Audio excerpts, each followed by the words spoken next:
আসসালামু আলাইকুম ওয়া রাহমাতুল্লাহি ওয়া বারাকাতুহু।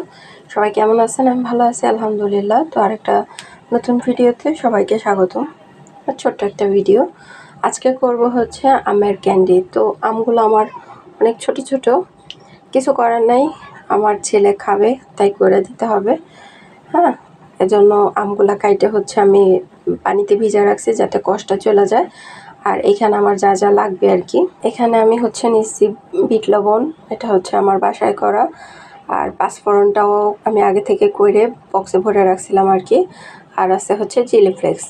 তো এগুলো হচ্ছে আমার সব কিছু রেডি করা হয়ে গেছে। তো চলেন রান্নায় চলে যাই। এক হিসাবে আর কি বাচ্চাদের ফাঁকিবাজি দেওয়ার যেই সিস্টেম সেটাই আর কি আমি আজকে মোটামুটি করব। তো চলেন। তো আমি একটা প্যান বসায় দিলাম, এখন দিয়ে দিব চিনি। আমটা আমি আগে থেকে সিদ্ধ করি নাই বা করবো না, যেহেতু কুসা আম এজন্য আর কি বেশি সিদ্ধ করবো না। তো চিনিটা আমি এখন ক্যারামেল করে নিব। আমি এইখানে প্রায় হাফ কাপের মতো আর কি চিনি দিচ্ছি। তো চিনিটা আমার গলে গেছে।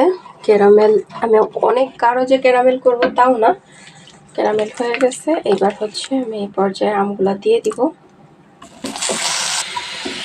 চিনির সাথে ভালো করে মিশিয়ে নেব। আমি স্লো হিটে কুক করব। অল্প একটু পানি দিয়ে দিব। এগুলো আমি সুন্দর করে মিশিয়ে নেব। তো এই যে আমার আমগুলো অনেকটা সিদ্ধ হয়ে গেছে। এই পর্যায়ে হচ্ছে আমি এখন লবণ অ্যাড করব। দিয়ে দেব একটু বিট লবণ, দিয়ে দেব একটু চিলি ফ্লেক্স, আর দিয়ে দিব হচ্ছে একটু পাঁচফোড়ন গুঁড়া করা। এখন এগুলো সুন্দর করে মিশিয়ে নেব।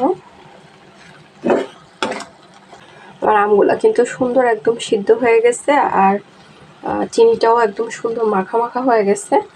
হ্যাঁ, এই যে আমি একদম কাছ থেকে দেখাই, চিনিটা একদম মাখা মাখা হয়ে গেছে। তো আমি হচ্ছে চিনি শিরাটা আরেকটু টানাবো, তারপর হচ্ছে চুলাটা অফ করে দিব। তো এই যে আমার হচ্ছে আমার ক্যান্ডিগুলো হয়ে গেছে, আর চিনি শিরাটাও একদম মাখা মাখা হয়ে গেছে। হ্যাঁ, আমগুলার সাথে একদম মাখা মাখা। আমি এখন চুলাটা অফ করে দিব। তো এই যে হয়ে গেল আমার আমের ক্যান্ডি, ঝটপট করে করে নিলাম। তো কেমন হয়েছে সবাই জানাবেন। আর সবার কাছে অনুরোধ রইল চ্যানেলটা সাবস্ক্রাইব করে পাশে থাকার জন্য। আবার দেখা হবে অন্য কোনো ভিডিওতে। সে পর্যন্ত সবাই ভালো থাকবেন। আল্লাহ হাফেজ।